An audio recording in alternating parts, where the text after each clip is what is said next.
अपने 2 साल दौरे इक़्तिदार में खारियां शहर से वफादारी करते हुए चेयरमैन की सीट पर विराजमान होकर मनसबी तकाज़ों को पूरा करते हुए छुट्टी वाले दिन भी दफ्तर आए मेहमानों की खिदमत करना chairman municipal committee Sheikh Hafeez का खारियां वालों से मोहब्बत का मुंह बोलता सबूत है। चेयरमैन म्यूनसिपल कमेटी खारियां का तामीर और तरक्की का ख्वाब तो शर्मिंदाए ताबीर न हो सका, मगर मासूम बच्चों, मुसाफिरों और कैदियों की सेहत को नुकसान पहुंचाने वाला कचरा अपने पड़ोस में ज़रूर इकट्ठा कर लिया। जहां आवाम को खुश्क मौसम का सामना करना पड़ रहा है, एक ऐसा मौसम जिसमें आंख, गला, जिल्द और सांस लेने में दुश्वारी जैसे मोहलिक अमराज जन्म लेते हैं, ऐसे मौसम में आवाम के लिए बचाव की तदाबीर करने के बजाय कचरे का ढेर शेख हफीज की पौने 2 साल कारकर्दगी की कहानी सुना रहा है। खारियां के अवाम को सर्विस रोड तो मुहैया ना की जा सकी, खारियां के अवाम को अंडर पास ना दिया जा सका, खारियां के अवाम को ओवर हेड ब्रिज ना दिया जा सका,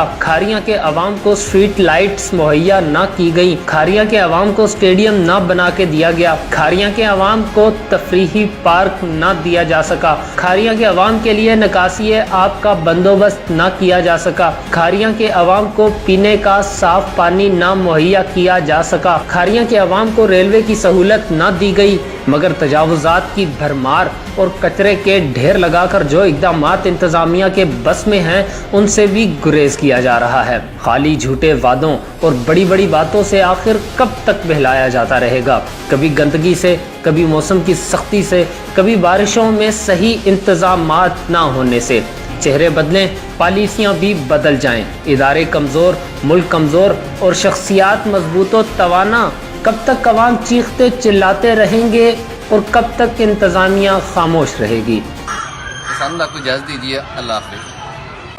डैम बनाए हम